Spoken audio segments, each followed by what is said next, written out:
address. Tapos kamay yan, yung 9 o'clock. Tapos si mirror adjustment muna tayo. Diyan sa left side may button. Pakilagay sa L muna. And then may arrow up, left side yung mirror ang gagalaw. Arrow up, arrow down, arrow left, arrow right. So yung dapat ang kita mo diyan, dalawang door handle. Yun ang unang reference. Dalawang door handle ang kita. Okay. So I-adjust mo siya. Yan yung sa pag-a-adjust ng side mirror. Pangalawa, 10% kita mo yung body, tagiliran ng sasakyan, upper level part.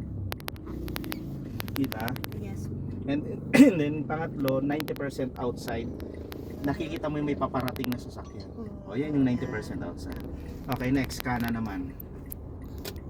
Tapos pagalawin mo muna, arrow up, arrow down, arrow left, arrow right. Kita dapat dalawang door handle. Yung sakto sa iyo, ha. Dandanin lang. Nakikita ko, bilis. Ay. Girl, relax.